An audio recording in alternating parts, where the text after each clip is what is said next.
is Keen On, the daily now.tv chat show with some of the world's leading thinkers and writers. Hello, everybody. It is Tuesday, September the 12th, 2023. It's a date that may go down for historians of technology and the state as a significant one. Today, the Justice Department, opened its anti-monopoly case against Google. Might have huge implications. Meanwhile, the impact of technology on creativity and on the creative class, on writing and filmmaking and music making, continues to steal the headlines. Lots of stories still about the strike in Hollywood against AI, the strike between writers and studios, and even the voice pieces of the tech industry recognize that AI is dangerous for creatives, particularly for screenwriters. This Wired piece, for example, suggests that Hollywood screenwriters are right to fear AI. We've done lots of shows on it, and longtime viewers of the show and of my work know that I'm very much involved with this. In fact, the beginning of December, I'm going to Barcelona to do a workshop at the Santa Monica Museum, creative space, to address the question of AI and the creative community. And my guest today on the show is also doing this. She has a new book out. Who wrote this? How AI and the lure of efficiency threaten human writing. It's just out. It's a traditional book, and it's by my guest, Naomi S. Barron. Naomi, welcome. How worried are you by the impact of AI on creativity, on writing, on thinking? All right, you've asked three questions. You asked about writing, you asked about creativity, you asked about thinking. When you talk about the writing part of the question is, what do we as individuals want to know how to write for ourselves? Another part of that writing question is, as the screenwriters worry about, will it gobble our jobs? And it's not just screenwriters who are worried about this. It's obviously journalists who worry about this. It's lawyers, it's translators, it's anybody who produces words for some version of a market. And if AI can do what you are traditionally doing, then you may be out of a job. Interestingly, on that question, when things like ChatGPT and then GPT-4 came out, initially, the technology community and the people who are labor economists said, well, no, it's not going to really take away our jobs. There's going to be a new set of positions and whatever. The most recent data that are coming out are saying, maybe people in white-collar, upper middle-class jobs have reason to be concerned. Okay, so that's writing, which has two components to it. Creativity is a funny kind of a word, because you ask 20 people and you'll probably get 20 different definitions of what it means. My own take on the creativity question is that as of now, and I'll sort of quote Stephen King here, who recently wrote, he's not really worried about AI being creative when it comes to writing, because it's not sentient and it doesn't have emotions. Well, those things can be modeled. And as GPT-4 and its competitors get better and better, the stuff that is produced, that is the end product, can look really impressive. But I think the issue with creativity has more to do with us as people, and do we care about things that are produced by humans? And we can come back and talk more about that. The last issue is about thinking, and that's a broad topic, needless to say. But one of the things that writing has historically done for us is it has given us a tool for knowing what we think, for pushing us to think, for enabling us visually to see what we thought we meant, to read it and to say, no, that's not really what I had in mind, or I didn't know what I was thinking until I created those words, those sentences. And yeah, that encapsulates what I actually want to express. Naomi, how would you respond to some people who tend to be perhaps a little bit more bullish on technology than you, or me for that matter, who argue that every new technology always unleashes a degree of paranoia, right from when Socrates and Plato argued over the value of writing versus the spoken word, and that this, like every new technology, will eventually be integrated by human beings and will actually be a good thing in all three senses: writing, creativity, and thinking. Is there any truth to the fact that intellectuals, academics like yourself, tend to be rather pessimistic about new things, always fearing the new? Uh, if I might, I will backtrack and say I'm not pessimistic as much as I am cautionary. And by that, I mean human beings should have a choice and should feel motivated to use those choices, to take those decisions about what they would like to do with tools available to them. We know that the process of learning, people usually talk about learning to read, but that also typically has coupled with it the ability to write, not always historically, but in modern times it does. We know that learning to read changes your brain. It's not just, oh, I have another skill, or now I know how to do inline skating. No, this changes your brain, just as learning to play the violin changes your physical brain. And the question that we don't have answers to yet is what kinds of things happen as a result of those brain changes. But we know it's not just, oh, I learned another skill, or I learned how to sing a particular song. So if we want the right and the ability and the motivation to choose to use writing as a tool for thinking, as a tool for self-expression, as a tool for personalization, then we have to keep up those skills and we have to practice those skills. Interestingly, I've done studies with university-age students, both in the United States and in Europe, particularly in Italy, because that's where I had a pool of graduate students and undergraduates to study. And when I queried them about using AI as opposed to writing for themselves, a number of them, not all, but a number of them said, I don't mind getting suggestions, getting ideas, maybe getting some grammatical corrections, particularly if you're a non-native speaker of the language that you're writing in. But I want it to remain mine. One student said about predictive texting that I don't feel I wrote it. And she felt unhappy about that because she wanted the messages that she sent, in this case, using SMS because it was in Italy, she wanted it to be coming from her, and she didn't feel it was any longer if the software and the algorithms were telling her what it is she should be, as it were, writing, because that's what other people wrote, because that's how the models work. The subtitle of your new book is particularly intriguing. The title is Who Wrote This? The subtitle is How AI and the Lure of Efficiency Threaten Human Writing. The lure means, I guess, the seduction. Yes. Why is efficiency so seductive, and why is it so dangerous, perhaps? There's so many contexts in our everyday lives in which we take the easy way out. So you think of Daniel Kahneman's book, Thinking Fast and Slow, which is based on notions of heuristics that he and Tversky had developed a number of years ago. But there are lots of other people who have said, you know, not all of our thinking is deep thinking. Not all our thinking considers every single possibility. There are such notions as the principle of least effort from George Zip from decades and decades ago. There's a theory in psychology known as the cognitive miser theory, which says, don't waste more energy on things than you need to.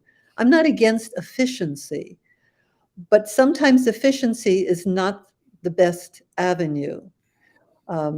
There's a notion that has developed first in the aeronautics industry, but it's now used in talking about use of generative AI or AI more generally, and that is automation bias, of saying, well, if something that is automated gave this recommendation or direction, on what to do, such as with autopilot. So I said this is a notion that, to my knowledge, developed first in the aeronautics industry. Then I guess because all that money and all that time and all that training was spent on it, it must know better than I. And if you read the literature on automation bias in the aeronautics industry, what you find is there are a whole number of crashes or near crashes that came because of trusting the technology. And the same thing now can absolutely happen when you're using these tools for writing.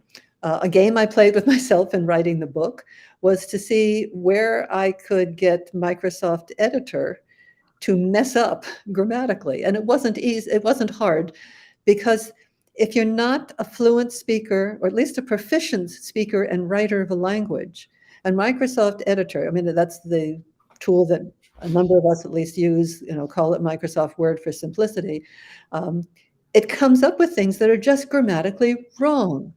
And if you are not a good writer, or let's say you're learning a language that is not your native language, you don't know whom to trust.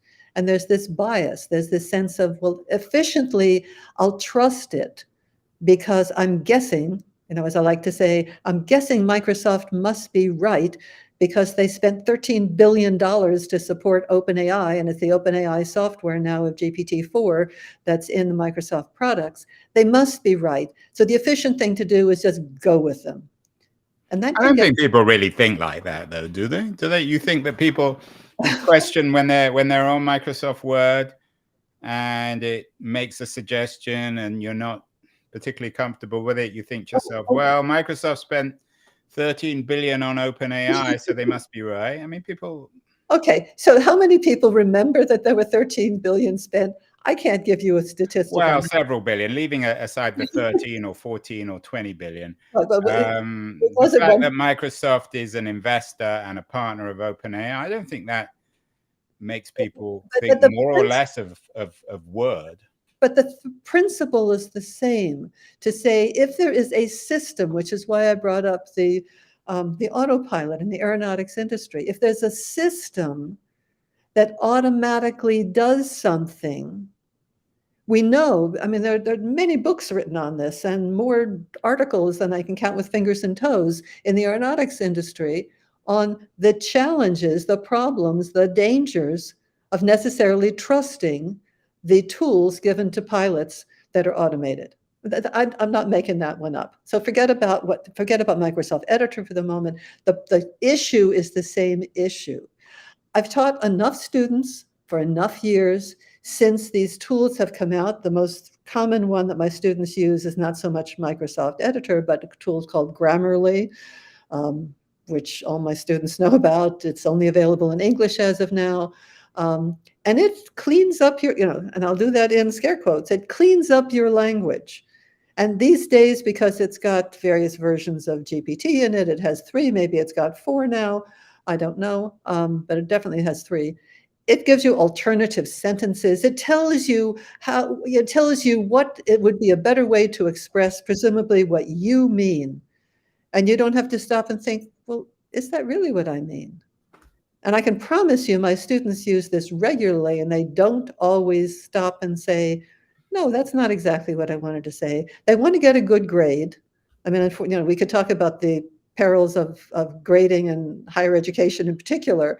And they know that Grammarly, as well as ChatGPT, by the way, will do better grammar and better punctuation, and spelling is a foregone conclusion, then they're likely to. If you talk with people in the AI industry, particularly in the just before, when GPT-3 had come out, a number of people, including from OpenAI, but from other companies as well, were saying the way that a GPT wrote this as opposed to a human is the grammar's too good. I mean, humans make mistakes. The grammar is really almost perfect, much better than I do when I'm writing an article and I have to go back and fix it up. Let's talk about Grammarly. You mentioned it, that a lot of students are using it. When you go to the Grammarly website, the Grammarly website, their promise is personalized AI everywhere you write. What's wrong with having Grammarly as a friend? You write your stuff and it cleans it up. I mean, you're doing your hard thinking. All it's doing is a little bit of polishing at the end, isn't it, Naomi? Well, let me cite some more of the research that I've done. I've surveyed 100 students in the United States and 100 in Europe, plus I did some in Australia with a colleague.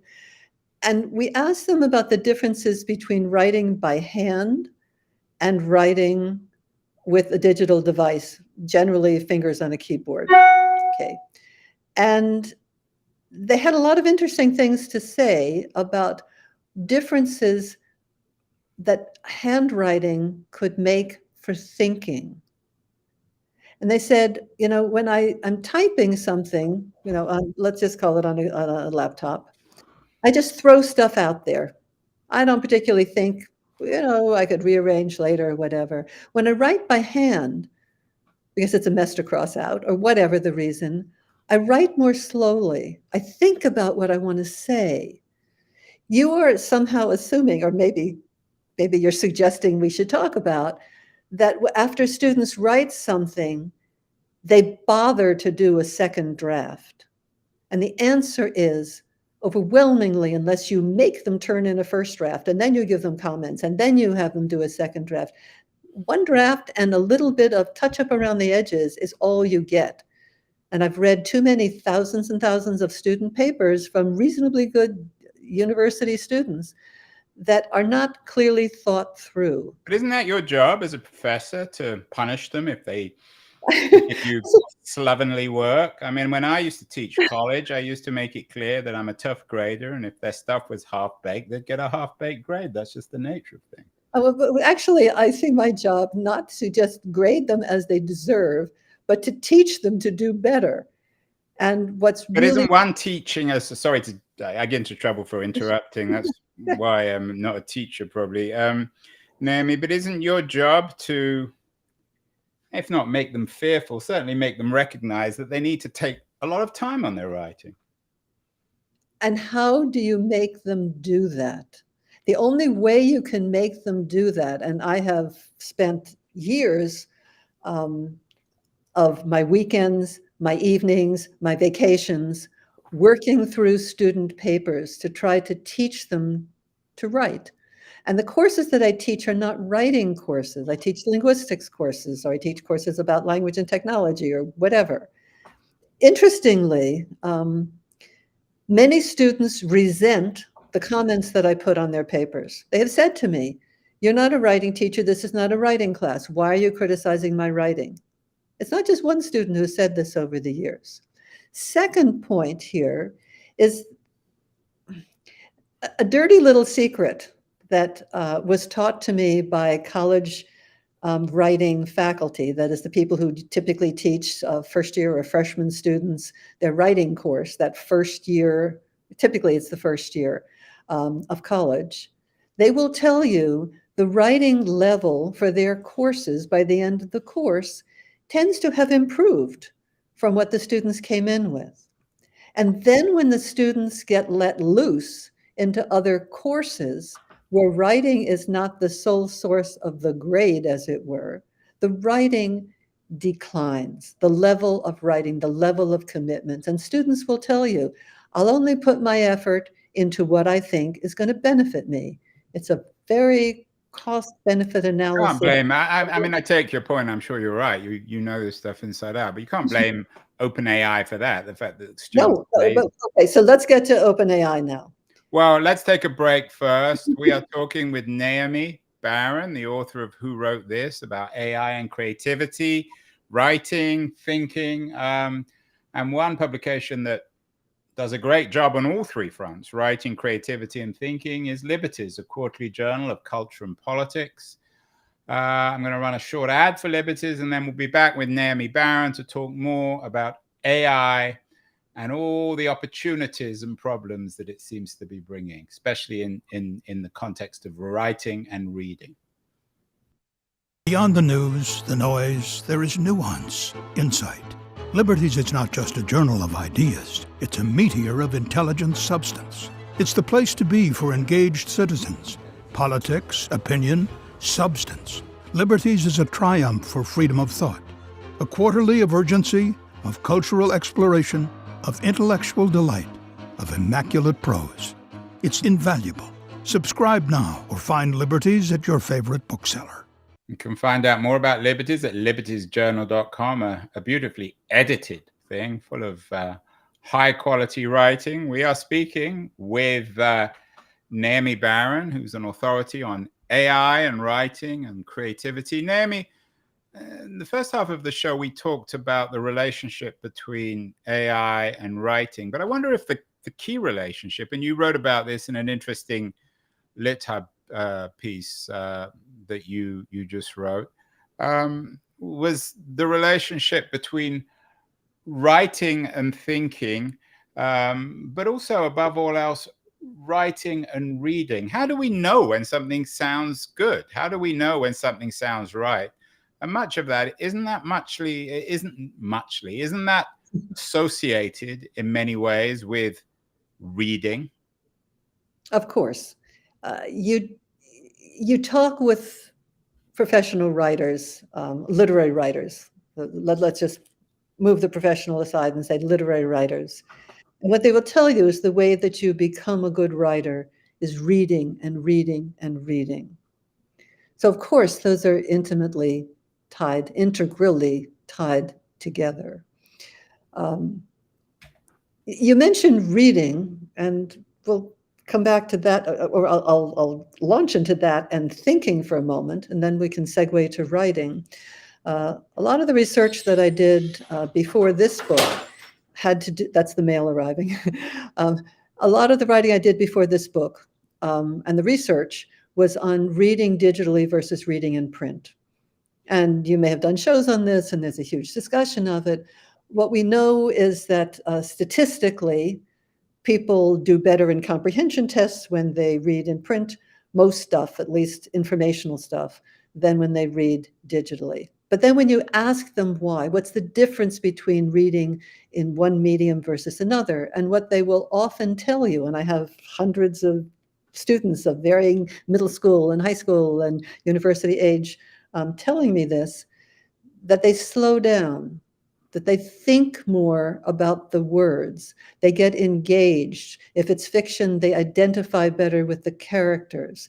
That is, there's a different character of reading when you use one technology, because print is a technology, than when you use a digital technology. That's why I was talking about handwriting versus writing with your fingers on a keyboard. So the question coming back to thinking is, what is the medium for, whether it's reading or writing, that best engages your brain? And part of the challenge, now we'll jump to AI, part of the challenge is you don't need to do much brain engagement except by figuring out how to write a really smart prompt. And then if you want to turn in a ChatGPT essay as yours, thinking about how you have to personalize the text so that it looks as if you wrote it.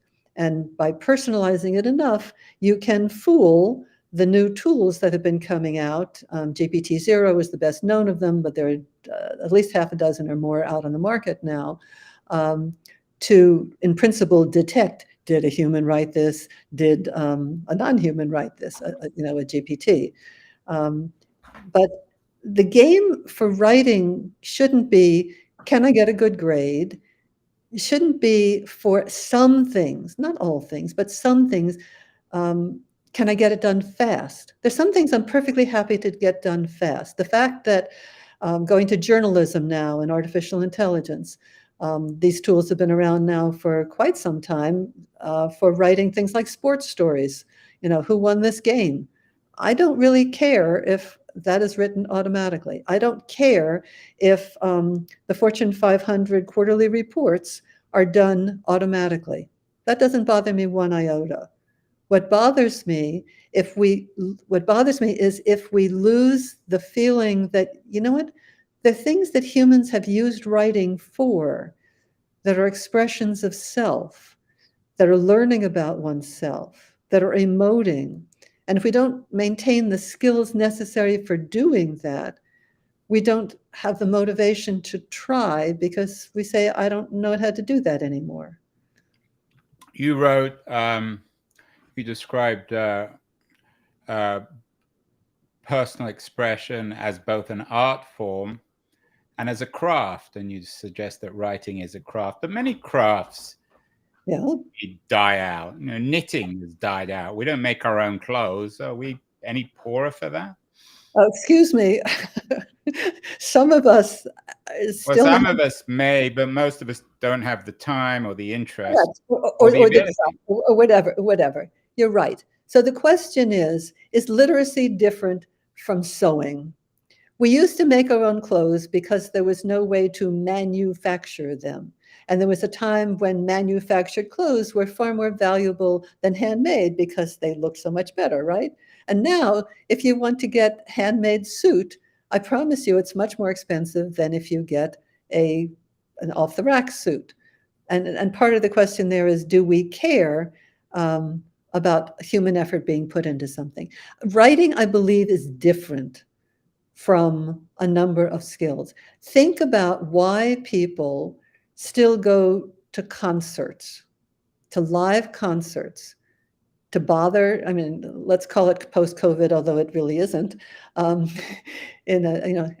the first waves, why is it they bother to trundle out to a concert? I don't care what kind of music it is, pay the big bucks, stay to hear something live, when they could hear the same artist or symphony or whatever it happens to be, probably do an even better job in a recording. Why do we do that?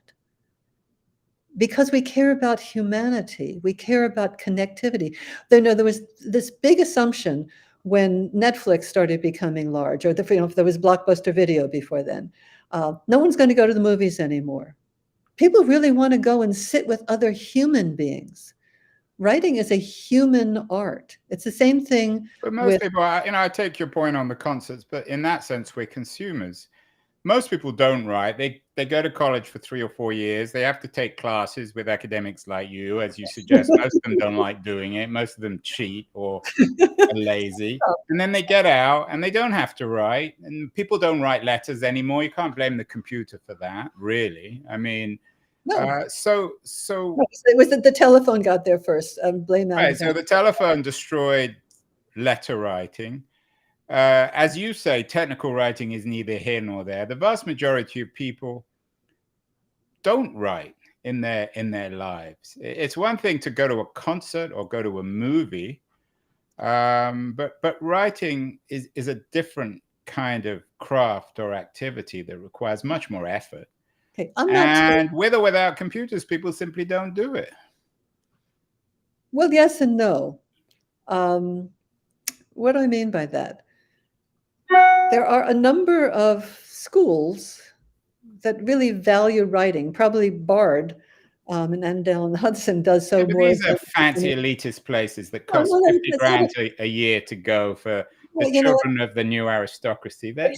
Excuse me, I just lectured at Bard a few months ago, and I promise you, a number of the people truly are not children of the elite, and they're not going to be professional writers, but they see writing.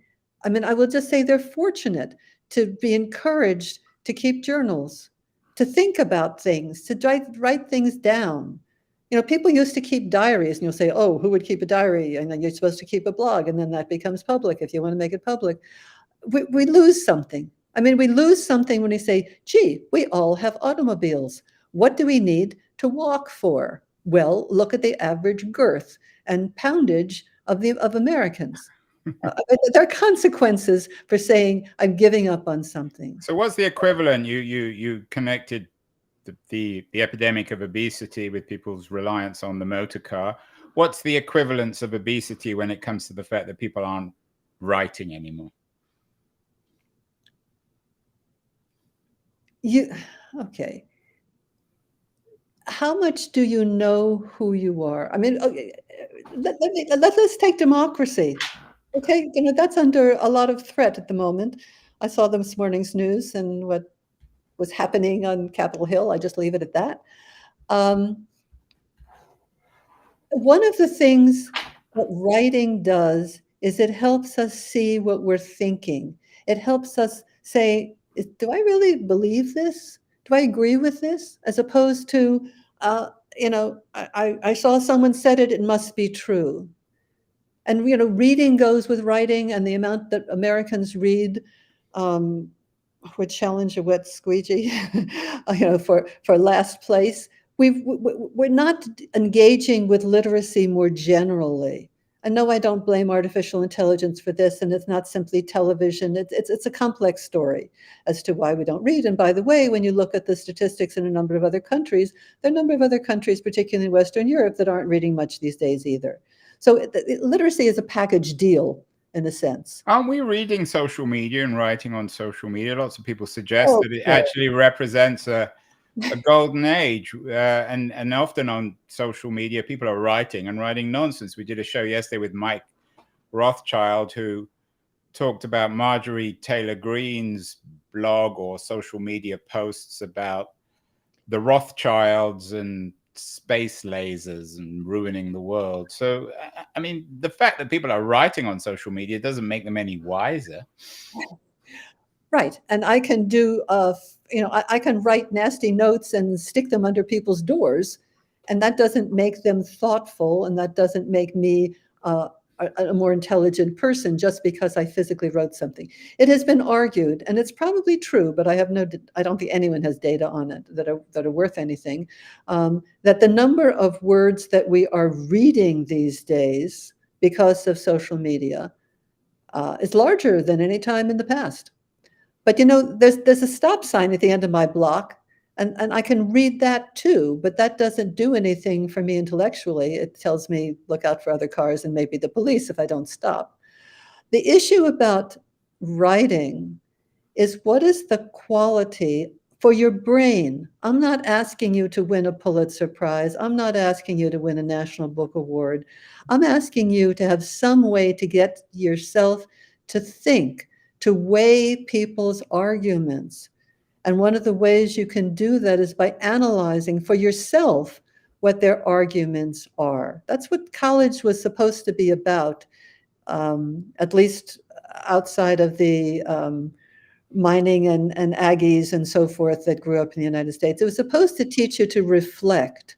And writing is one of the best ways since the development of writing, and that goes back at least 3,000 years, depends on the society as to when, because writing was invented many times.